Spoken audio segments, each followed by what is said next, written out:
एक समय में हमारी दुनिया में डायनासोर का राज था। वे चलते थे जहां हम चल रहे हैं, इसी हवा में सांसें ली, इसी धरती पर लड़ाइयां लड़ी। इन दैत्याकार बड़े विचित्र डायनासोर ने करीब 14 करोड़ सालों तक इस धरती पर राज किया। इन डायनासोर की कई हजार प्रजातियां थी। इनमें से कुछ शाकाहारी थे, कुछ मांसाहारी, तो कुछ डायनासोर बहुत ही शांत स्वभाव के थे। वहीं कुछ डायनासोर बहुत ही हिंसक और खतरनाक थे। ये उस समय के सबसे सफल जीव थे। लेकिन फिर अचानक ऐसा क्या हुआ? आखिर वह कौन सी घटना थी जिसने इनका नामो निशान ही मिटा दिया? इसे जानने के लिए हमें करोड़ों साल पीछे जाना होगा और डायनासोर्स के उस अंतिम दिन को करीब से देखना होगा। तो आइए चलते हैं आज से 65 मिलियन साल यानी कि 6 करोड़ 50 लाख साल पीछे। आज से करीब 6.5 करोड़ साल पहले धरती पर मौसम सामान्य था। चारों ओर सूरज की रोशनी बिखरी हुई थी। लंबे लंबे पेड़ों से टकराती समुद्र की ठंडी हवाएं और चारों तरफ डायनासोर के चिल्लाने चिंघाड़ने की आवाजें। जब ये सारी डायनासोर्स प्रजाति बड़े ही आराम से धरती पर अपना जीवन बिता रही थी, तब 10 करोड़ साल पहले ही इनकी किस्मत लिखी जा चुकी थी। 10 करोड़ साल पहले एक छोटा एस्ट्रॉइड का टुकड़ा जो सुदूर अंतरिक्ष से आ रहा था, वह पृथ्वी से लगभग 20 करोड़ मील दूर मंगल और बृहस्पति के बीच बने क्षुद्र ग्रह बेल्ट में घूम रहे एक बड़े एस्ट्रॉइड से जा टकराता है। इस टकराव से उस बड़े एस्ट्रॉइड की दिशा बदल जाती है और वह क्षुद्र ग्रह बेल्ट से निकलकर सीधे पृथ्वी की ओर 22,000 मील प्रति घंटे की रफ्तार से बढ़ने लगता है। जब यह एस्ट्रॉइड पृथ्वी से 3,84,000 किलोमीटर की दूरी पर था, तब धरती से शायद डायनासोर का अंत ना होता यदि यह एस्ट्रॉइड पृथ्वी के उपग्रह चांद से टकराता। लेकिन नियति को कुछ और ही मंजूर था, इसलिए ये बड़ा एस्ट्रॉइड चांद के बहुत नजदीक से गुजर गया। 40 किलोमीटर के व्यास वाला 2 ट्रिलियन मेट्रिक टन का ये एस्ट्रॉइड प्रत्येक सेकंड के साथ साथ धरती के करीब बढ़ता जा रहा था। ये एस्ट्रॉइड जब पृथ्वी के वातावरण के संपर्क में आया तो इसकी रफ्तार एकाएक 70,000 किलोमीटर प्रति घंटा हो गई। पृथ्वी के वायुमंडल में घुसते ही घर्षण की वजह से ये एक भयानक आग के गोले में बदल गया। ये इतनी रफ्तार से धरती की ओर बढ़ रहा था कि सिर्फ 4 मिनट में इसने अटलांटिक ओशियन को पार कर लिया। इसकी चमक इतनी अधिक थी कि धरती पर टकराने से पहले ही हजारों ये एस्ट्रॉइड जब पृथ्वी के वातावरण के संपर्क में आया तो इसकी रफ्तार एकाएक 70,000 किलोमीटर प्रति घंटा हो गई। पृथ्वी के वायुमंडल में घुसते ही घर्षण की वजह से ये एक भयानक आग के गोले में बदल गया।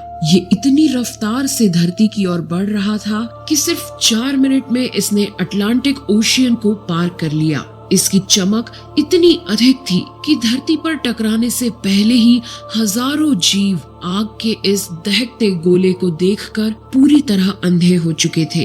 ये जीव उस उल्का को देख नहीं पा रहे थे, लेकिन वह उसकी भयानक गर्मी को महसूस कर रहे थे। कुछ ही क्षण में ये एस्ट्रॉइड मेक्सिको की खाड़ी के पास जमीन से टकराता है और लगभग 35,000 डिग्री सेल्सियस की ऊर्जा वाला एक भयंकर विस्फोट होता है। इस टकराव का विस्फोट लगभग 10 हाइड्रोजन बम के विस्फोट के बराबर था। ये विस्फोट इतना शक्तिशाली था कि इसके टकराते ही धरती की लाखों टन धातु अंतरिक्ष में चली गई। टकराव वाली जगह पर 180 किलोमीटर चौड़ा और 20 किलोमीटर गहरा गड्ढा बन गया। विस्फोट के कारण इस गड्ढे का सारा मेटल और पत्थर आसमान में धूल के बड़े बादल में बदल गए। 16 मिनट 40 सेकंड बाद जमीनी टकराव की वजह से धरती के अंदर चारों ओर 11.1 तीव्रता की भूकंपीय तरंगे उठने लगी। इस वजह से समुद्र में विशालकाय लहरों का निर्माण हुआ और एक के बाद एक सुनामी की लहरें चारों तरफ बढ़ने लगी। भूकंपीय तरंगों ने सभी सक्रिय ज्वालामुखियों को दहका दिया, जिसके कारण जगह जगह डायनासोर का विनाश शुरू हो गया। धरती के महाविनाश की प्रक्रिया आरंभ हो चुकी थी। इस भयानक विस्फोट में रेडिएशन की मात्रा इतनी बढ़ गई कि इसके 800 किलोमीटर के दायरे में आने वाले सभी जीव जलकर पूरी तरह राख के ढेर में बदल गए थे। इस महाविनाश में उड़ने वाले डायनासोर इन जमीनी खतरों से तो बच निकले, लेकिन ये तो महाप्रलय की बस शुरुआत मात्र थी। विस्फोट की वजह से जो लाखों टन मेटल, पत्थर और धूल अंतरिक्ष में गया था, वह ग्रेविटेशनल पुल के कारण ठीक 40 मिनट बाद आग के गोले के रूप में पूरी धरती पर बरसने लगे। साथ ही धूल का एक बहुत बड़ा तूफान 6000 किलोमीटर प्रति घंटे की रफ्तार से पृथ्वी के दूसरी तरफ मौत लेकर आ रहा था। ये धूल के बादल कई किलोमीटर मोटे थे, जिसकी वजह से धरती पर सूरज की रोशनी का पहुंच पाना असंभव हो गया। गर्म हवाओं का तापमान 100 डिग्री सेल्सियस से ज्यादा हो जाने के कारण धरती पर पेड़ पौधों की लगभग सारी आबादी जलकर खाक हो गई थी।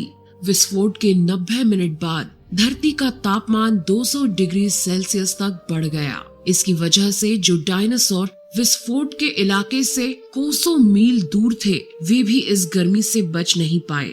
इस महाप्रलय से धरती की कुल 90% प्रजाति पूरी तरह खत्म हो गई थी और जो 10% जीव धरती पर बच गए थे, उनमें से भी सिर्फ वही जीव जिंदा रह सके जिनका वजन 30 किलोग्राम से कम था। इसका कारण ये था कि इस महाप्रलय में लाखों की संख्या में जीव मारे जा चुके थे और पेड़ पौधों की सारी आबादी भी जलकर राख हो चुकी थी, जिसके चलते यहाँ जो बड़े और विशालकाय जीव जीवित बच गए थे, उन्हें भरपूर मात्रा में खाना पीना न मिल सका। लेकिन ये महाप्रलय किसी अन्य जीव के लिए फायदेमंद साबित होने वाला था। धरती पर डायनासोर का अंत एक छोटी प्रजाति के लिए सुनहरा अवसर लेकर आया और वह प्रजाति थी मैमल्स की।